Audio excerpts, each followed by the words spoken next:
स्वागत है आप सभी लोगों का मेरे चैनल साइंस टू टेक्नोलॉजी में। मैं अनुपम विपुल आप सभी लोगों का स्वागत करता हूं आज के शो फ्यूचर फ्राइडे में। आज हम लोग बात करेंगे डिटेल से सीवीड बायोफ्यूल के बारे में। तो आइए समझते हैं।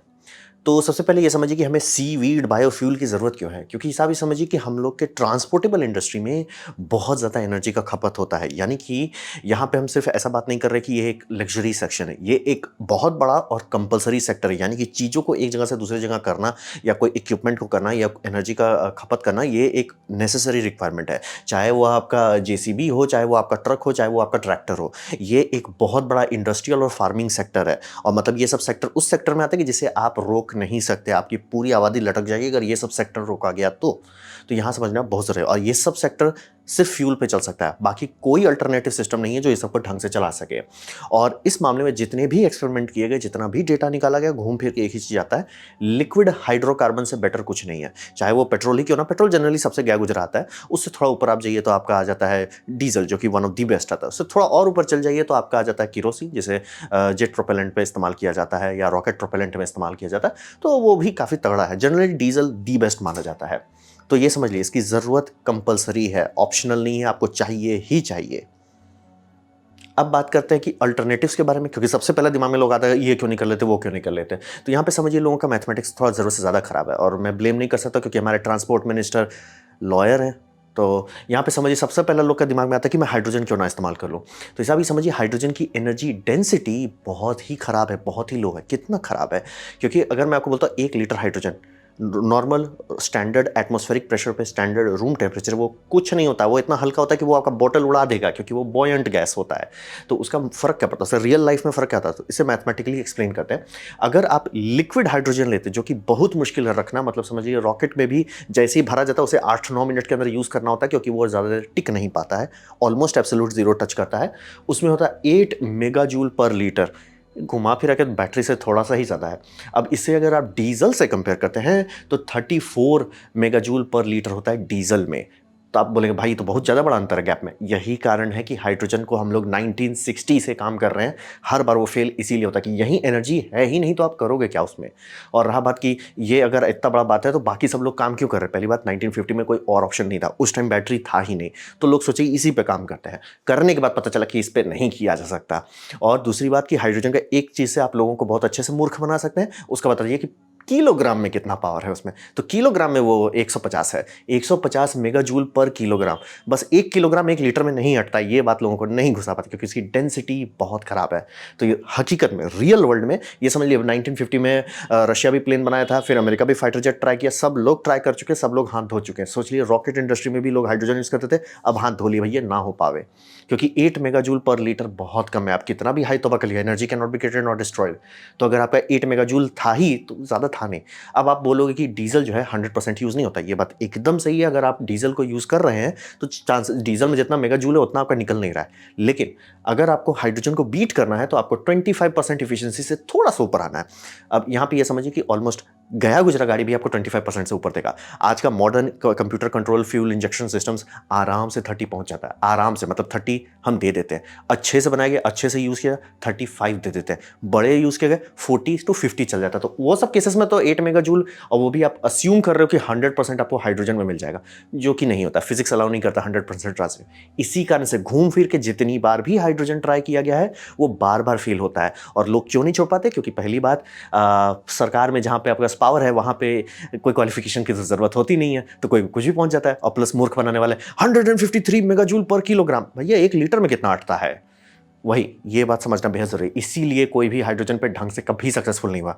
जब चाहे वो बोइंग हो, प्लेन बना रहे हैं, 4 इंजन का जंबो प्लेन है, छोटा सा इंजन लगा हुआ, आधा कार्गो कंपार्टमेंट उनका खत्म हो गया सिर्फ हाइड्रोजन फ्यूल भरने में। तो ये समझना ज़रूरी है। इसीलिए हाइड्रोजन नहीं इस्तेमाल किया जाता। जहाँ पे डीजल काम करता है, और बोल रहे डीजल को सिर्फ 25% हो रहा है, जो कि हम लोग आराम से क्रॉस कर चुके हैं। 30 आपको मार्केट में बेसिक चीज़ में मिलता है, और ढंग का इंजन हो तो 35 चलता है। तो वो तो इतना आगे चला गया, इससे कंपेयर ही नहीं करना है। फिर आप बोलोगे कि ईवी क्यों नहीं कर लेते हैं, बैटरी पे क्यों नहीं करते? क्योंकि वो काफ़ी अच्छा राउंड ट्रिप एफिशिएंसी रखता है। प्रॉब्लम कि वो बड़ा नहीं बनाया जा सकता। मतलब रिक्शा में बैंड बजने लगता है उसका, और गाड़ी में लोग लिटरली नहीं खुश होते हैं उसके साथ। और बैटरी में ये समझिए कि मेरा एनालिसिस, यहाँ पे ये बात बता रहा हूँ, ये मेरा एनालिसिस है कि हम लोग केमिकल पोटेंशियल मैक्सिमम कर चुके हैं। यानी कि केमिस्ट्री कहती है यहाँ तक आ सकते हैं, हम लोग ऑलमोस्ट वहाँ आ गए हैं। मतलब अब ज़्यादा जगह बचा नहीं है कि एक्सटेंड करने का। और रहा बात दूसरी बात कि मान लीजिए कल को ग्राफीन करके या हुला लाला करके, झिंगा लाला करके, कार्बन नैनो ट्यूब करके किसी तरह और पावर आप डाल देते हैं तो एक दूसरा समस्या आता है। और ये फिजिक्स का समस्या, इसे नहीं बाईपास किया जा सकता कि वो extreme energy density extreme hazard में बदल जाएगा। ऐसा क्यों? क्योंकि आप ये समझिए कि पेट्रोल में ज़्यादा पावर होता है टीएनटी के कंपेयर में। तो बोले टीएनटी बूम क्यों करता है, पेट्रोल बूम क्यों नहीं करता? बात है पेट्रोल 2 पार्ट कंपोनेंट है, आपको है ऑक्सीजन एटमॉस्फेयर से ला के देना है, तो वो उसको बांध के रहता है, भैया चिल रखते, चिल रहो, चिल।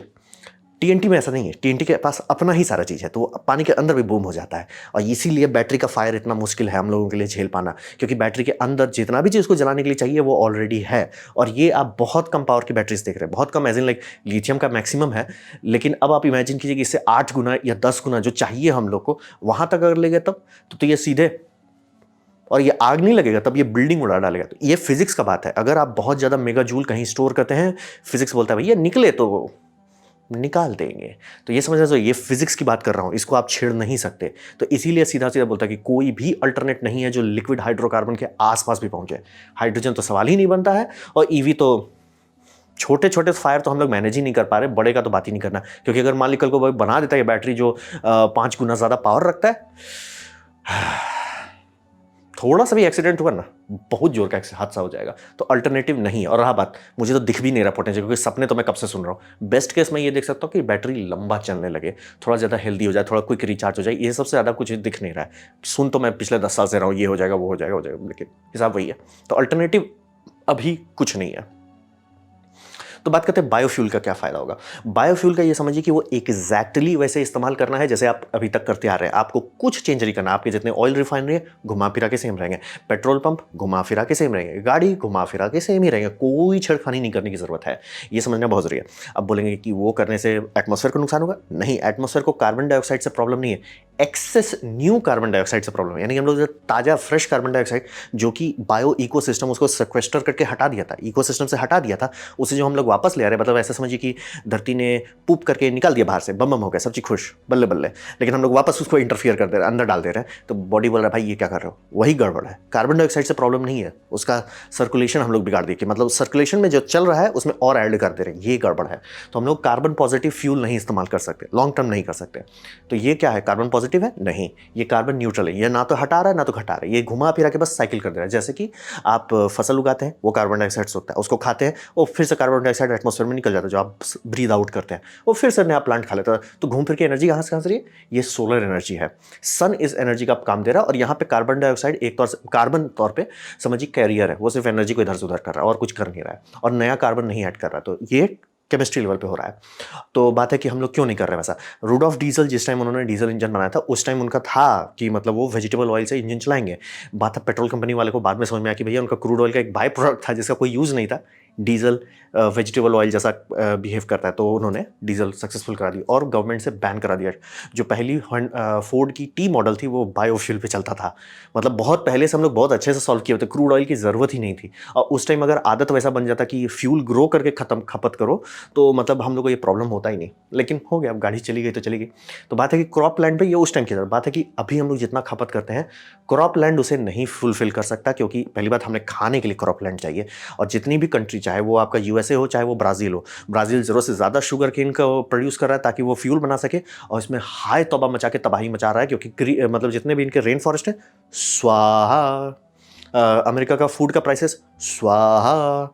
क्यों हो जा रहा है? क्योंकि भैया लिमिटेड रिसोर्स पे आप जबरदस्ती का कंपटीशन नहीं करना चाहोगे, और खाना ज़्यादा जरूरी है ना कि फ्यूल, लेकिन कर दिया गवर्नमेंट। अब इसीलिए बोल रहा हूँ, गवर्नमेंट ऑफिशियल्स को डिग्री तो चाहिए नहीं, इंजीनियर्स तो होते नहीं है, साइंटिस्ट तो होते नहीं है, नौटंकी होते हैं। लाइक 10% बाय लॉ लिख दिया कि 10%, अब उससे क्रॉप का दाम बढ़ गया, सारे फार्मर खाने का दाम उगाने की जगह पे सीधे कॉर्न उगाने लगे, ला भैया खाने का दाम बढ़ गया।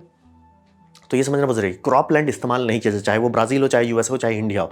अगर ये कोशिश किया गया, सिर्फ एक केस में कर सकते हैं कि अगर आप वेस्ट और बाय प्रोडक्ट से कर रहे हैं तो कर सकते हैं कि आपने खाना निकाल लिया, उसका जो बाय प्रोडक्ट निकल रहा है जो कि आप फेंकोगे ही, उससे अगर निकाले तो तब बल्ले बल्ले, जैसे एक तौर से बायोगैस के साथ हम लोग करते हैं, वो बल्ले बल्ले होगा, बाकी कोई चीज़ में नहीं कर सकते। और दूसरी बात कि एलजी से क्यों नहीं कर लेते, एलजी दी बेस्ट है बनाने में। बात है एलजी को फ्रेश वाटर चाहिए, और जितना ज़्यादा हम लोग बनाना चाहते हैं उतना ज़्यादा फ्रेश वाटर कहाँ से लाएंगे। दूसरा एक समस्या है कि लैंड अभी भी लिमिटेड है, आबादी अभी ग्रो नहीं कर कर रही है, लेकिन लोग ग्रो कर रहे हैं। यानी कि लोग को पहले था कि भैया हमारा एक घर में 4-5 लोग रहते थे, अब है कि भैया हर को अलग अपना अपना 1500 स्क्वायर फीट का घर चाहिए, तो लोग ग्रो कर रहे हैं, तो सरफेस एरिया कम पड़ रहा है। तो इसके लिए सरफेस एरिया भी लाना मुश्किल है, प्लस फ्रेश वाटर लाना भी मुश्किल है। और जितने भी अभी करंट इंप्लीमेंटेशन है, चाहे किसी भी देश में हो रहा है, सब हार्मफुल है। यानी लॉन्ग टर्म में वो हमें और तबाही मचा देगा। आइडिया बहुत अच्छा है बायोफ्यूल का, लेकिन इंप्लीमेंटेशन बहुत खराब है। और इसे जनरली कहा जाता है जेन 1 बायोफ्यूल। एल्गी को कहा जाता है जेन 3। जेन 1 था ये कॉर्न और ये सब से बनाने का। ये मतलब शुगर कैन बेटर, क्योंकि शुगर कैन का ऑलमोस्ट एक तरह से बाय प्रोडक्ट पे काम किया जा रहा है, तो थोड़ा सा अच्छा है। और कॉर्न तो नेगेटिव चलता है, मतलब जितना कौन से एनर्जी नहीं निकलती उससे ज़्यादा आप एनर्जी डालते हो इसे बनाने में, तो वो कोल से खपत करता है एनर्जी। तो ये समझना बहुत ज़रूरी है कि जब ये लॉयर्स बैठ जाते हैं तो ऊट पटांग डिसीजन आ जाता है।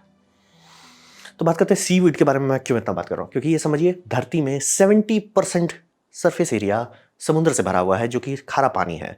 तो अगर आप खारा पानी को डायरेक्ट इस्तेमाल करते हो, तिगड़म नहीं कि उसे लेके आरओ से चला के, ना डायरेक्ट यूज करते हो, तो समस्या खत्म हो जाता है। जैसे कि सीवीड, केल्प, ये सब आराम से खारा पानी में सीधे उगता है, दाएं बाएं नहीं करना है, सीधे उगता है खारा पानी में। तो ये बहुत अच्छा है। दूसरी बात, इसका यील्ड, मतलब कि एक 15 दिन में अगर आप बात करो या 1 महीने में बात करो कितना निकल रहा है फ्यूल, ये किसी भी प्लांट को दे देगा। चाहे वो शुगर केन हो, चाहे वो आपका सोयाबीन हो, चाहे वो कुछ भी हो, सबको धो पीट के हटा देगा। भैया आप हमारे कंपेयर में नहीं, मतलब अगर आपको 1 हेक्टेयर समुद्र का ही जगह दिया जाए और 1 हेक्टेयर लैंड पे दे, आप कुछ भी करके कोई भी ऐसा प्लांट नहीं बना सकते जो इतना स्पीड से ग्रो करे जितना स्पीड से सीवीड ग्रो करता है।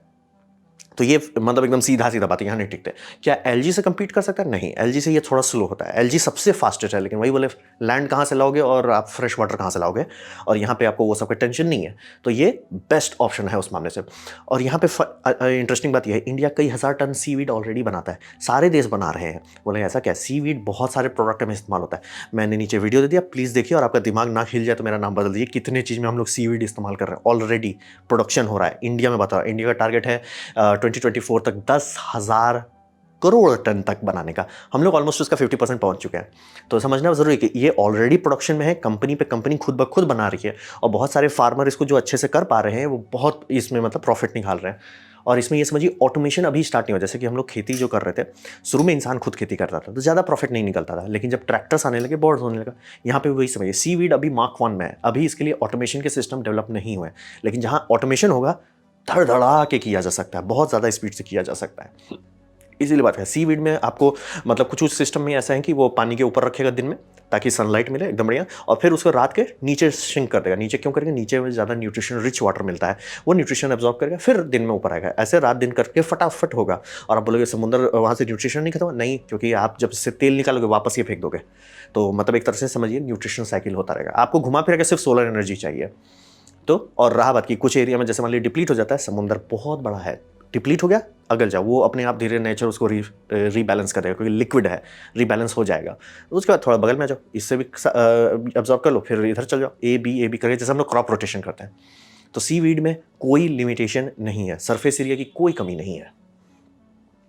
तो यहाँ पे ये समझना जरूरी है। जब मैं अभी तक बहुत सारे रिन्यूएबल टेक्नोलॉजीज पे बात किया हूँ, जनरली मुझे उस पर पर्सनली कुछ ऐसा नहीं रहता, लेकिन ये इकलौता चीज़ जिसको मैं कहूँगी हर हालत में मेरे देश के भलाई के लिए, मेरी दुनिया की भलाई के लिए ये ज़रूरी है, ऑप्शनल नहीं है। क्योंकि हकीकत में आइए तो कोई ऐसा टेक्नोलॉजी नहीं जिसका आधा भी काम कर सकता है। बैटरी नहीं काम कर सकता, चार्ज तो हम लोग कर पा नहीं रहे, बिजली तो ठीक से मिल नहीं रहा है, कोल शॉर्टेज हो जा रहा है, ये शॉर्टेज हो जा रहा है, सोलर हर कोई अफोर्ड नहीं कर पा रहा है, विंड अभी हर जगह हम डिप्लॉय नहीं कर पाए। सवाल ही नहीं है कि जितना हम लोग को एनर्जी चाहिए उतना आपको इसके सिवा कोई और दे सके। दूसरी बात, गवर्नमेंट बहुत सब्सिडी देता है ये सब ऊटपटांग चीज़ की जगह में कि एथेनॉल बना के ये करो। वो सब सब्सिडी अगर डायरेक्ट वीड फार्मिंग में डाल दिया जाए, सी वीड फार्मिंग में, बहुत आराम से नहीं बढ़ा, और सपोर्ट देना पड़ेगा गवर्नमेंट। ये मैं एकदम क्लियर करता हूँ कि अभी जो लोग कर रहे हैं वो सेकेंडरी प्रोडक्ट से बेनिफिट निकाल रहे हैं, कि मतलब उसका फूड इंडस्ट्री में काफ़ी खपत होता है, ये समझ लिए ऑर्गेनिक ये फर्टिलाइजर बनाने में काफ़ी खपत होता है, वो सबसे खूब प्रॉफिट निकलता है, तभी लोग कर रहे हैं। लेकिन फ्यूल के तौर पर बहुत ज़्यादा बड़ा नंबर रखना होगा, मतलब क्या 100 टन की जगह 10,000 टन बात करना होगा, 10 करोड़ टन बात करना पड़ेगा। तो उतना करने के लिए गवर्नमेंट को थोड़ा सा प्यार डालना पड़ेगा, वो शुरू में नहीं हो पाएगा। और इकोनॉमी ऑफ स्केल चाहिए, बिना उसके इसका लार्ज स्केल प्रोडक्ट्स कोई बनाएगा नहीं। जैसे कि कोई भी कंपनी है जो कंटेनर शिप बनाती है, वो आपके लिए नहीं डेवलप करेगी खासतौर का टूल जो कि कई 100 हेक्टर को ठीक से माइन कर सके, नहीं करेगा, क्योंकि डिमांड नहीं है। तो ये समझना जरूरी है। यहाँ पे गवर्नमेंट को थोड़ा सा ऊटपटांग कचरा को हटा के, हाइड्रोजन वोजन को हटा के, सीएनजी उंजीन नौटंकी हटा के शांति से ये करें। मतलब सीएनजी एक्चुअली कम, सिर्फ एक बात तो लोग उछल रहे हैं कि सीएनजी कम कार्बन डाइऑक्साइड निकल रहा है। How about you don't add carbon dioxide? Carbon dioxide वो कम ऐड कर रहे हैं ना, how about you add zero carbon dioxide? How about you run it on solar. तो हिसाब वही रहता है कि इकोनॉमी ऑफ स्केल चाहिए तब, और वो सिर्फ गवर्नमेंट कर सकता है। सारी प्राइवेट कंपनी के पास स्किल है, टूल है, सबके पास है, फ्री में मिल जाता है। आप फ़ोन उठाइए, इंडिया में आपको मिल जाएंगे कंपनी। हाँ, सीवीड की फार्मिंग हम कर रहे हैं, हमारा 1000 टन का प्रोडक्शन पर मंथ है, हज़ारों हैं ऐसे। तो वही समझिए कि एक्सेस, और यहाँ पे एक एक्स्ट्रा बेनिफिट है कि अगर मान लीजिए पूरा देश पड़ जाता है कि नहीं हमें इसे बनाना है, यूएस इस पे मेहनत कर रहा है, यूरोपियन यूनियन मेहनत कर रहा है, इंडिया भी थोड़ा थोड़ा मेहनत कर रहा है, ऐसे ऐसे करके सब लोग पड़ जाते हैं और आने वाले 10 साल में इसे कर दिया जाता है कि नहीं करना ही है, नौटंकी नहीं, हुला लला नहीं, करना ही है, तब घूम फिर के इसका एक्सेस होने लगेगा कि जरूरत से ज़्यादा बना लेंगे। तो उसका फायदा ये है कि ये कार्बन कैप्चर के तौर पे बिहेव करेगा, क्योंकि आप बना क्या रहे हो, हाइड्रोकार्बन। हाइड्रोकार्बन को आप क्या कर सकते हो, जमीन में वापस डाल सकते हो। जमीन पे जहाँ से हम लोगों ने जितने ऑयल वेल से निकाला था वापस उसमें ऑयल डाल सकते हैं, और हमें पता है कि वो वहाँ रहेगा क्योंकि वो वहाँ कई मिलियन ईयर से था। तो one of the best option है कार्बन कैप्चर का। और ये हर चीज़ में इस्तेमाल होता है। ऐसा नहीं होता कि एरोप्लेन नहीं बना सकते, कार नहीं कर सकते, ट्रक नहीं कर सकते, हर चीज़ में इस्तेमाल होगा, कोई चेंज नहीं करना है। और टेक प्रूवन है, जितना भी इसके बारे में बात की जाए स्मॉल स्केल पे सारी चीज़ प्रूवन है। मतलब ये लैब स्केल पे नहीं है, ये प्रूवन है, लोग इस्तेमाल कर रहे हैं इकोनॉमी के तौर पर। बस इसे थोड़ा और प्यार देने की ज़रूरत है ताकि हमारा भविष्य उज्ज्वल हो सके। और अगर आपको डाउट है कि कितना बड़ा सरफेस एरिया चाहिए, बहुत बड़ा चाहिए। आप सर्च कीजिए कि इंडिया का इंटरनेशनल ये नेशनल बॉर्डर कितना बड़ा है। मतलब समुद्र से 20 किलोमीटर, मतलब आपका समुद्र का पत्थर जहाँ खत्म होता है 20 किलोमीटर तक आपको नेशनल बॉर्डर के तौर पर, मतलब इसके अंदर कोई दूसरा देश हुलू नहीं का। उसके बाद इंटरनेशनल वाटर होता है, वो देखिए कितना 100 स्क्वायर किलोमीटर है, कई लाख स्क्वायर किलोमीटर है। तो हमारा जगह की कोई कमी नहीं होगी। और वो मैं बात कर रहा हूँ सिर्फ इंडियन बॉर्डर के अंदर, इंटरनेशनल वाटर आप यूज़ कर सकते हो। तो हिसाब वही समझिए कि ये इकलौता ऐसा टेक्नोलॉजी इस पर हर कोई को मेहनत करना होगा, इसे हकीकत में बदलना है, और कोई ऑप्शन ही नहीं है हमारे पास। तो ये था मेरा प्रेजेंटेशन सीवीड बायोफ्यूल के बारे में। उम्मीद करता हूँ आपको अच्छा लगा, कुछ सीखने मिला, कुछ समझ में हो। अगर ऐसा है लाइक कर दे, दोस्तों शेयर कर दे, उससे मेरा काफ़ी भला होगा। नहीं अच्छा लगा, नहीं पसंद आया, कोई बात नहीं, आप डिसलाइक दबा सकते हैं। मैं कहूँगा डिसलाइक 2 बार दबाएं, उससे मुझे पता चलेगा कितना ना पसंद हुआ है। मैं आपसे कहूँगा कि कमेंट लेके मैं हर कमेंट को पढ़ने की कोशिश करता हूँ। आपसे कहूँगा सब्सक्राइब कीजिए, बेल दबाइए अगर आप फ्री हैं तो। आपने मेरा वीडियो देखा, जानकर मुझे बहुत खुशी हुई। धन्यवाद।